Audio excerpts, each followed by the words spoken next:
정말 많은 분들이 불면증으로 고통을 받고 계신데요. 네. 이 불면증, 그렇다면 원인이 어디에 있는 걸까요? 네, 이 불면증의 원인에 대해서 뭐 여러 가지 이야기가 있지만 네. 보통 이제 서양의학적으로 이야기를 하면 이 수면을 유발하는 그런 이제 멜라토닌이라는 그런 물질, 이런 물질의 분비가 좀 잘 안 된다. 보통 이렇게 얘기를 하죠. 그래서 이 수면이나 각성, 이 각성은 뭐 깨어 있는 것을 얘기하는 것이죠. 예. 그래서 이 수면과 각성을 담당하는 그런 뇌의 부위가 뇌 이제 시상하부라고 하는 곳이 있죠. 그리고 이 뇌간의 망상체라고 하는 부분이 있는데 이러한 것들이 제대로 이제 기능을 하지 못한다라고 보는 것이 이제 서양의학적인 견해고요. 예. 보통 이제 한의학에서는 이 모든 뭐 병이 그렇지만 우리가 몸과 마음과 또 영적인 그런 요소들의 이 종합 예술이라고 보는 것입니다. 그래서 이제 불면도 마찬가지인데 네. 보통 이제 마음에 대한 부분들을 살펴보면 이 사람이 정말 불안하고 불편하니까 잠이 안 오는 것이지 맞아요. 뭐 안정되고 네. 편안한데 잠이 안 오는 사람 없겠죠. 그렇죠. 네. 예. 그래서 불안, 불편, 뭐 근심, 걱정 이런 생각들 이것 때문에 잠을 못 이루는 것이죠. 결국은 뇌가 계속 깨어서 할 일이 있다는 거예요. 우리가 네. 컴퓨터로 따지면 계속해서 이게 소프트웨어가 돌아가고 하드가 일을 하기 때문에 뭐 깨어 있는 것이다 이렇게 볼 수가 예, 있습니다.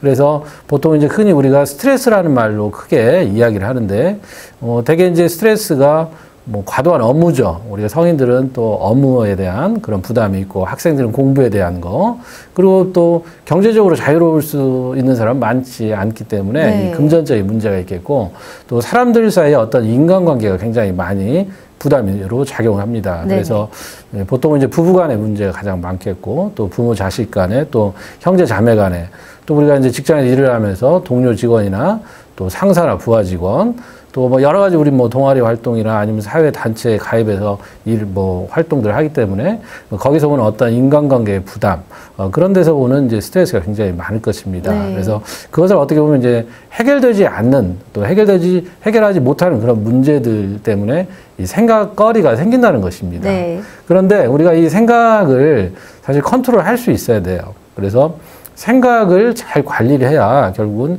이 불면의 늪에서 헤어날 수 있다라고 하는 것입니다. 네. 그래서 만약에 여러분들이 잠을 이루지 못한다면 잠이 안 왔을 때 드는 생각들이 있습니다. 그런 생각들을 아무리 사소한 것부터 그냥 다 적어보세요. 그러니까 저녁에 잠이 안 왔을 때도 마찬가지고 낮에도 과연 나를 괴롭히고 내 머릿속에 떠돌아다니는 이런 생각들이 과연 얼만큼 있는가. 물론 이제 그 생각들에는 이 잘못된 것들이 많죠. 보통 네. 망상이라고 하죠. 망상. 네. 실제는 없는데 내가 그걸 이제 만들어서 하는 거. 예.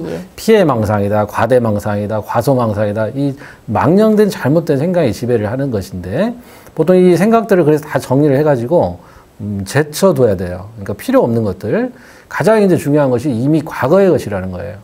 우리가 지나간 버스에 아무리 손을 흔들어봐야 다시 돌아오지 않는다는 것이죠. 예. 그래서 이미 과거에 지나가 버린 것은 우리가 어떻게 할 수가 없습니다. 그래서 이미 지나가 버린 과거의 생각들은 다 지우라는 거예요. 그 다음에 두 번째는 앞으로 미래에 일어나지 않을 수도 있는 일을 미리 땡겨서 근심하는 거예요. 뭐 이게 은행돈도 아니고, 미리 대출해서 쓰는 것도 아니고, 왜 그 생각들을 가지고 생각거리를 만드냐는 것이죠. 예. 그때 딱 닥쳐서 하면 되는 것입니다. 네. 그래서 미래의 불확실한 일. 그리고 오지랖이 넓다 보니까 또 나의 일이 아닌 것이 있어요.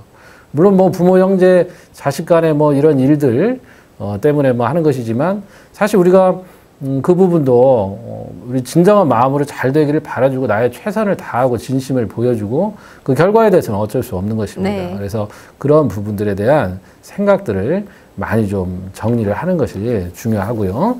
그리고 이제 마음에 대한 부분들이 있어요. 예. 이제 말씀드렸고 또 몸에 대한 게 있어요. 네. 그래서 우리가 몸이 너무 더워도 잠이 안 오고 또 몸이 너무 차도 잠이 안 옵니다. 보통 이제 잠이 안 오는 분들 중에서 야간에 소변을 보러 깨는 분들이 계시거든요. 네. 그렇죠? 그래서 이런 분들은 보통 우리가 야간에 예를 들어서 소변 보러 한 번 정도 깰 수도 있죠. 그것도 사실 좋은 건 아니지만.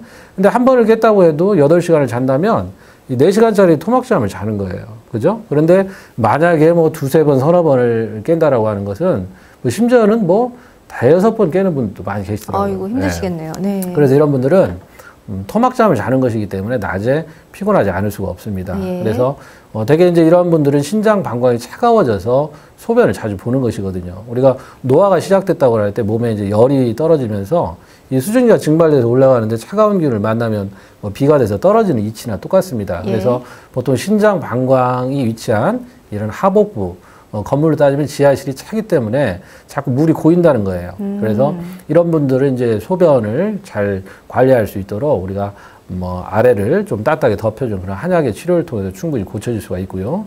또 반대로 너무 열이 많아도 잠이 안 옵니다. 그래서 보통 그런 경우는 이제 심장에 막 열이 나고 번열이라고 보통 얘기를 하거든요. 예, 그러한 경우도 잠을 이룰 수 없기 때문에 우리가 어떤 외부의 온도도 중요하지만 내 몸의 신체의 온도, 그것도 체온 말고도 내가 어떤 자각적으로 그런 느끼는 온도가 너무 차거나 너무 더워도 잠을 잘 수 없기 때문에 이제 그러한 경우는 쾌적한 온도를 맞춰주기 위해서 뭐 우리 전문가인 한의사를 찾아서 잠을 하는 것이 좋겠습니다.